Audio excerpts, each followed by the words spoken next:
जय हिंद प्यारे बच्चों। तो स्वागत है आप सभी लोगों का आपके अपने प्यारे से YouTube channel CKS online classes में। तो प्यारे बच्चों, आप सभी लोग कैसे हैं? हम उम्मीद करते हैं कि आप सभी लोग अच्छे होंगे और आप सभी लोग की पढ़ाई भी अच्छे से चल रही होगी। तो प्यारे बच्चों, आज के इस क्लास में हम लोग पढ़ने वाले हैं क्लास 12 होम साइंस के VVI सब्जेक्टिव क्वेश्चन को, जो कि आपके 2025 के बोर्ड परीक्षा में ना 100% ये सभी प्रश्न देखने को मिलेंगे। तो आप सभी प्यारे बच्चे इस क्लास को पूरा जरूर देखिए, जिससे आपको ये सभी क्वेश्चन अच्छी तरीके से याद हो जाए। और आप सभी प्यारे बच्चों से हाथ जोड़कर निवेदन है कि प्यारे बाबू आप लोग शुरू से लास्ट तक देखिए, जिससे आप लोग को समझ में आए, तभी आप जो है लिख पाइएगा, नहीं तो नहीं लिख पाइएगा एग्जाम में। इसलिए 10 से 20 मिनट समय देकर आप लोग इस क्लास को पूरा देख लीजिए, अच्छे से समझ में आएगा। और PDF आपको लास्ट में मिल जाएगा। तो जो भी नए बच्चे हैं बाबू, आप लोग डेली क्लास करना चाहते हैं तो सब्सक्राइब करके ऑल पर जरूर दबा लीजिए, जिससे आने वाले सभी क्लास का नोटिफिकेशन आपके पास पहुंच पाएगा। ठीक है, और आप सभी क्लास को पढ़कर अपनी तैयारी कर पाएंगे। और यहाँ पे बिल्कुल फ्री क्लास और फ्री PDF आपको दिया जाता है। तो आप नए बच्चे हैं तो जरूर सब्सक्राइब करके एक बार कमेंट में बोलिएगा कि I am new student sir, तो आपको जो है PDF के लिए नंबर दे दिया जाएगा और क्लास के बाद आपको बिल्कुल दिया जाएगा। तो जरूर जुड़े रहिए। उनसे पहले आप सभी प्यारे बच्चे जो है ना, क्लास को अपने एक बार जल्दी जल्दी आप लोग लाइक कर दीजिए। चलिए फटाफट आप सभी प्यारे बाबू लोग क्लास को लाइक कर दीजिए, जिससे आप लोग का क्लास अच्छा लगे देखने में। ठीक है, चलिए फिर हम क्लास को शुरू करते हैं और आज का पहला क्वेश्चन देखते हैं।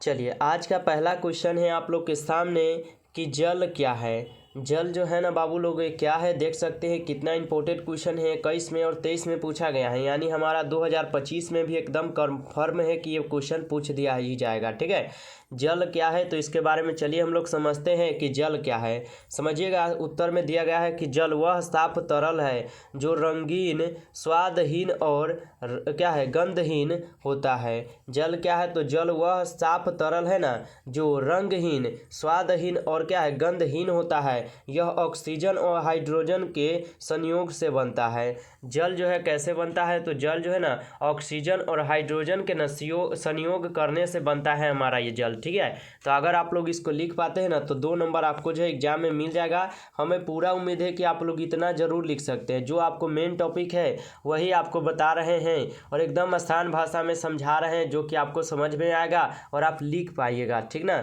चलिए नेक्स्ट क्वेश्चन देखिएगा आप लोग। यहाँ पे 2 नंबर क्वेश्चन क्या है। ठीक है, 2 नंबर क्वेश्चन है कि खाद्य संरक्षण क्या है। खाद्य संरक्षण जो है ना, यह क्या होता है चलिए समझते हैं। तो खाद्य संरक्षण वह प्रक्रिया होती है जिसमें भोजन पदार्थों को दीर्घकाल तक बिना उसकी गुणवत्ता एवं पौष्टिकता खराब या कम हुए संग्रहित करके रखा जाता है। खाद्य संरक्षण क्या है तो खाद्य संरक्षण वह प्रक्रिया होती है ना, जिसमें भोजन पदार्थों को दीर्घकाल तक यानी बहुत ज़्यादा समय तक क्या है बिना उसकी गुणवत्ता एवं पौष्टिकता खराब या कम हुए संग्रहित करके रखा जाता है। ठीक है, खाद्य पदार्थों को लंबी अवधि तक सुरक्षित रखने की कला को खाद्य संरक्षण कहते हैं। खाद्य संरक्षण क्या है तो खाद्य पदार्थ को ना लंबी अवधि तक यानी बहुत ज़्यादा समय तक बोल सकते हैं। ठीक है, यानी बहुत ज़्यादा समय तक सुरक्षित रखने की कला को हम लोग क्या बोलते हैं तो खाद्य संरक्षण बोलते हैं। ठीक है, तो आप लोग इसको भी लिख दीजिएगा तो आपको 2 नंबर जो है मिल जाएगा। ठीक है, जरूर लिख दीजिएगा एग्जाम में। चलिए नेक्स्ट क्वेश्चन है कि गृह विज्ञान शिक्षा से लाभ क्या है। गृह विज्ञान शिक्षा से लाभ क्या होता है चलिए समझते हैं। समझिएगा कि गृह विज्ञान विषय में आहार एवं पोषण, स्वास्थ्य, सफाई एवं शिशु कल्याण आदि का वैज्ञानिक ज्ञान जो है ना दिया जाता है। किसमें तो गृह विज्ञान में। यानी गृह विज्ञान में हमको पढ़ने के लिए क्या क्या मिलता है तो गृह विज्ञान में हम लोग समझते हैं और पढ़ते हैं और मतलब पूरी तरह से जान भी जाते हैं कि क्या है गृह विज्ञान में। तो गृह विज्ञान विषय में आहार एवं पोषण, स्वास्थ्य, सफाई एवं शिशु कल्याण आदि का वैज्ञानिक ज्ञान जो है ना दिया जाता है। किसमें तो आपके गृह विज्ञान यानी होम साइंस में। ठीक है, जिससे वह व्यक्ति जो है प्रतिदिन के प्रत्येक कार्य को वैज्ञानिक रूप से कर सकते हैं। जैसे कि अगर आप लोग पढ़े रहिएगा तो भी तो आपको कुछ पता रहेगा ना आगे कि क्या करना है आगे नहीं करना है। तो जिसमें वह व्यक्ति अपने प्रतिदिन के प्रत्येक कार्य यानी जो आने वाले अगले दिन में आप लोग कार्य करेंगे उनके बारे में आपको क्या है ज्ञान रहेगा और वैज्ञानिक रूप से आप जो है ना काम कर पाइएगा। ठीक है, तो ये सब हमको जो है ना गृह विज्ञान यानी होम साइंस में हमको पढ़ने को मिलता है। ठीक है, तो ये भी क्वेश्चन आपको 2 नंबर जरूर दिलाएगा, जरूर याद कर कर लीजिएगा, ठीक है। अगर समझ में आ रहा हो तो बाबू लोग आप लोग कमेंट में बताइएगा कि समझ में आ रहा है कि नहीं, ठीक है। चलिए नेक्स्ट क्वेश्चन कि पीयूष ग्रंथि क्या है। पीयूष ग्रंथि जो है ना यह क्या होता है, चलिए समझिएगा यहाँ पे। तो पीयूष ग्रंथि एक अंतस्रावी ग्रंथि है। पीयूष ग्रंथि क्या होती है, तो पीयूष ग्रंथि जो होती है ना एक प्रकार की यह अंतस्रावी ग्रंथि होती है, जिसका आकार जो है एक मटर के दाने जैसा होता है। जिसका आकार क्या होता है, तो एक मटर के दाने के जैसा होता है। इसे मास्टर ग्रंथि भी कहते हैं। पीयूष ग्रंथि को हम लोग और क्या बोल सकते हैं, तो पीयूष ग्रंथि को हम लोग मास्टर ग्रंथि भी बोल सकते हैं, ठीक है। पीयूष विकार होने का मतलब है हार्मोन्स का बहुत अधिक या कम हो जाना। पीयूष विकार होने का मतलब यानी पीयूष विकार क्यों हुआ है, इसका मतलब क्या हो सकता है, तो इसका मतलब हो सकता है कि हार्मोन्स का बहुत अधिक हो जाना या कम हो जाना, यानी ज़्यादा होगा तब भी होगा और कम भी होगा तब भी होगा, यानी जो है ना आपके शरीर में ये चीज़ जो है मीडियम तरीके से रहने चाहिए, ठीक है। तो आप लोग समझ गए कि पीयूष ग्रंथि क्या है। तो पीयूष ग्रंथि एक अंतस्रावी ग्रंथि है जिसका आकार क्या होता है, तो एक मटर के दाने के जैसा होता है, ठीक है। पीयूष ग्रंथि का आकार, ठीक है। इसे मास्टर ग्रंथि भी कहते हैं। पीयूष क्या है, पीयूष विकार होने का मतलब है हार्मोन्स का बहुत अधिक होना या कम हो जाना, ठीक है। तो इसको भी आप लोग लिख दीजिएगा और 2 नंबर आपको मिल जाएगा एग्जाम में, ठीक है, जरूर लिख दीजिएगा। चलिए नेक्स्ट क्वेश्चन देखिएगा यहाँ पे। नेक्स्ट क्वेश्चन क्या है आप लोग का, ठीक है। नेक्स्ट क्वेश्चन है कि अति पोषण से क्या समझते हैं। अति पोषण से ना आप लोग क्या समझते हैं, तो समझिएगा यहाँ पे कि अत्यधिक आहार ग्रहण करने की पोषण की वह अवस्था है जिसमें मोटापा क्या है, मोटापा हो जाता है, यानी वो मोटा जाता है, ठीक है, मोटापा हो जाता है। उच्च रक्तचाप, पथरी तथा हृदय संबंधित अन्य रोग हो जाते हैं, ठीक है। क्या है, तो अतिपोषण से क्या समझते हैं, तो अत्यधिक आहार ग्रहण करने की पोषण है, यानी बहुत ज़्यादा कुछ खाने से, ज़्यादा प्रोटीन वोटीन वाला खाने से क्या है, तो पोषण की वह अवस्था में जिसमें मोटापा हो जाता है, उच्च रक्तचाप हो जाता है, पथरी तथा हृदय सभी क्या है संबंधी अन्य रोग हो जाते हैं, यानी बहुत सारे रोग जो है ना आपको हो जाते हैं, ठीक है। अतिपोषण वह कहलाती है।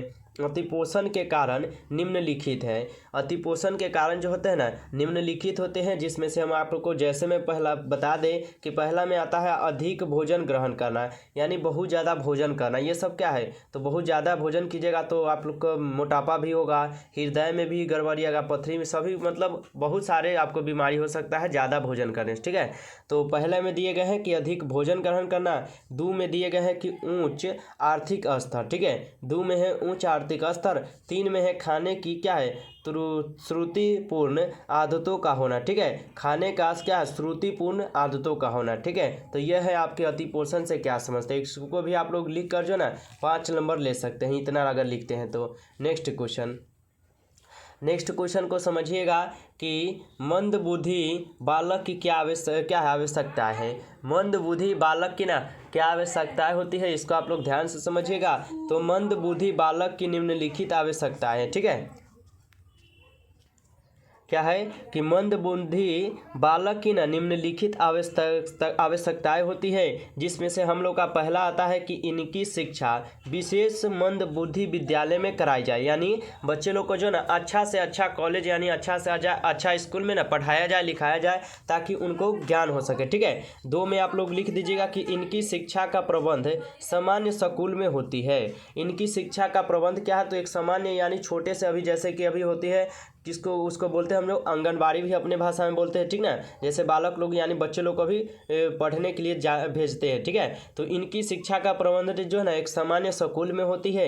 इसके लिए क्या है प्रतिशत शिक्षक एवं विशिष्ट कार्यक्रमों का प्रबंधन जो है ना किया जाता है, ठीक है। तो अगर लिख दीजिएगा कि मंदबुद्धि बालक की आवश्यकताएं क्या है, तो आपको जो यहाँ पे 2 नंबर भी मिलेगा, ठीक है। अगर 2 नंबर में आया तो 2 नंबर, नहीं तो 5 नंबर में भी कभी कभी पूछता है, लेकिन ज़्यादा 2 नंबर में पूछेगा, ये ज़्यादा चांस है, ठीक है।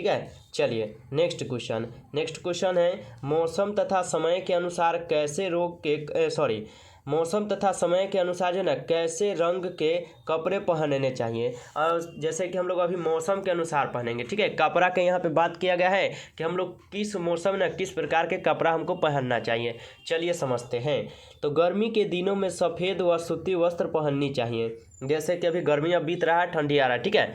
तो गर्मी की हमें दिनों में जो है ना, जैसे उजला शर्ट हो गया, उजला टी शर्ट हो गया, ठीक है। मतलब कि गर्मी के दिनों में हमें सफ़ेद व सूती वस्त्र पहननी चाहिए तथा सर्दी के दिनों में काला रंग का कपड़ा पहनना चाहिए। यानी गर्मी में हमें सफ़ेद पहनना चाहिए, उजला, और वहीं पे अगर पूछे कि सर्दी में, तो सर्दी में हम लोग को ना काला रंग का कपड़ा पहनना चाहिए, ठीक है। सर्दियों में गर्म रंग लाल, पीला, नारंगी आदि तथा गर्मियों में शीतल रंगों नीला, हरा, बैगनी का प्रयोग करना चाहिए, ठीक है। शौक के समय सफ़ेद का रंग के वस्त्र पहनने चाहिए, ठीक है।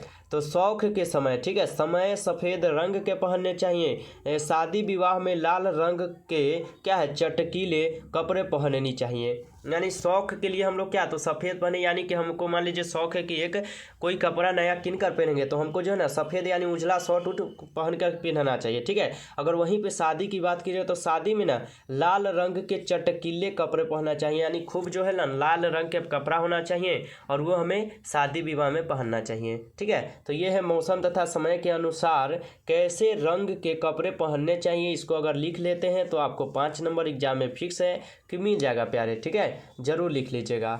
नेक्स्ट क्वेश्चन है श्वसन तंत्र क्या है, कार्य होता है। यानी श्वसन तंत्र क्या होता है और इसका कार्य जो ना क्या होता है, ठीक है, समझिएगा यहाँ पे।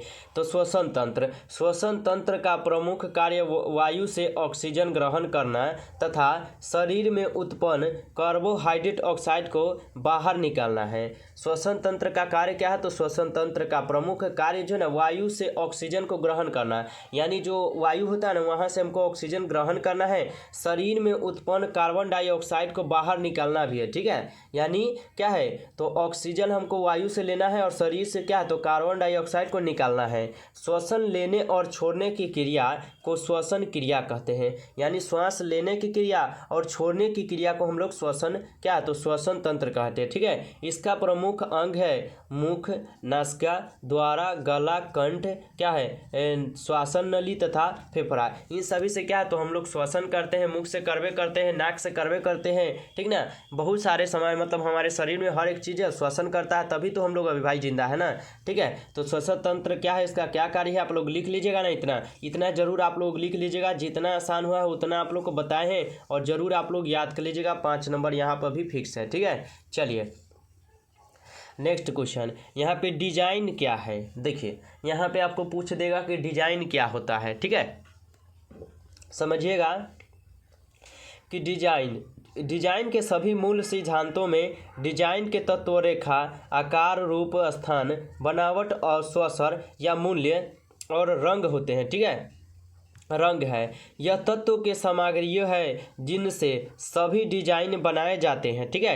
डिजाइन क्या है, तो डिजाइन के सभी मूल्य सिद्धांतों में क्या है, डिजाइन के तत्व रेखा जैसे में आकार आ जाएगा, रूप आ जाएगा, स्थान आ जाएगा, बनावट आ जाएगा, स्वर हो जाएंगे, ये सब क्या है, तो रंग है। ये तत्व के सामग्री है जिससे सभी डिजाइन बनाए जाते हैं, ठीक है। डिजाइनिंग कुछ ऐसा बनाने की कला है ना जो कार्यात्मक और देखने में आकर्षक दोनों हो। यानी डिजाइन एक ऐसा होता है ना जिसके बनाने में कला को कार्यात्मक और देखने में आकर्षक, यानी बनाने में भी मेहनत लगता है, बट वो जब बन जाता है ना तो बहुत ही मस्त लगता है देखने में, ठीक ना। जैसे कि आप लोग एक कपड़ा के लिए, ठीक है, जैसे कि मान लीजिए कि हम एक शर्ट किने, शर्ट का कपड़ा किने हैं और शर्ट का कपड़ा किने हैं, तो भाई अगर हम दर्जी को देंगे सिलाने के लिए, तो सिलाने का बाद क्या है, यानी वो डिजाइन जब हो जाएगा, सिला उला कर एकदम फिट हो जाएगा, तो वो देखने में मस्त लगेगा, ठीक है। तो आप लोग को यहाँ पे भी समझ में आया होगा कि डिजाइन क्या है, तो यही है डिजाइन, आप लोग को लिख देना है, ठीक है। चलिए नेक्स्ट क्वेश्चन कि प्राकृतिक तंतु क्या है, ठीक है। प्राकृतिक तंतु जो है ना क्या होता है, समझिएगा यहाँ पे। तो प्राकृतिक तंतु इसके अंतर्गत वे सभी तंतु आते हैं जो हमें प्राकृतिक से प्राप्त होते हैं। देखिए प्राकृतिक तंतु क्या है, तो प्राकृतिक तंतु इसके अंतर्गत जो है ना वह सभी तंतु जो आते हैं ना जो हमें क्या प्राकृतिक से मिलता है, बल्कि ये हमें मानिए तो भगवान के ओर से मिलता है, ठीक है। जैसे पेड़ पौधे से प्राप्त रेशों को वन स्थापित रेशे क्या कपास, जूट, लिनन, पशुओं, ऊन तथा कीड़े। रेशम से प्राप्त रेशों को जनत्व रेशो कहा जाता है, ठीक है। तथा धातुएं, सोना, चांदी, तांबा, इससे तैयार रेशों को खनिज रेशो कहते हैं। यानी जो धातु, सोना, चांदी क्या है, ये हमारे प्राकृतिक तंतु के अंतर्गत आते हैं, ठीक है। तो अगर पूछे कि प्राकृतिक तंतु क्या है तो ये सब लिख दीजिएगा, आपको यहाँ पर भी जो है नंबर पूरा मिल जाएगा, ठीक है। तो आज की इस क्लास में हम कुल 10 क्वेश्चन आप लोग को सब्जेक्टिव फिर से आज बताए हैं। और बताइए कि क्लास कैसा है, क्लास अच्छा था या कैसा था, आप लोग को बताना है। और हम कमेंट पढ़ेंगे कि आप लोग क्या कमेंट किए हैं, आप लोग का कैसा लगा है क्लास, जरूर अपना राय बताइएगा, ठीक है। जाने से पहले आप लोग को एक काम करना है, क्लास को लाइक करना है। जो बच्चे नए जुड़े हैं आप लोग सब्सक्राइब करके ऑल पे दबा लीजिए, क्योंकि आपके पास सभी क्लास का नोटिफिकेशन पहुंच पाएगा। और आप लोग को हम डेली यहाँ पे फ्री क्लास कराते हैं और बिल्कुल फ्री पीडीएफ देते हैं। तो आप लोग जरूर यहाँ से सब्सक्राइब करके जुड़िए और डेली क्लास कीजिए और डेली यहाँ से पीडीएफ लेकर रिवीजन कीजिए। चलिए मिलते हैं फिर नेक्स्ट क्लास में, तब तक के लिए जय हिंद, जय भारत।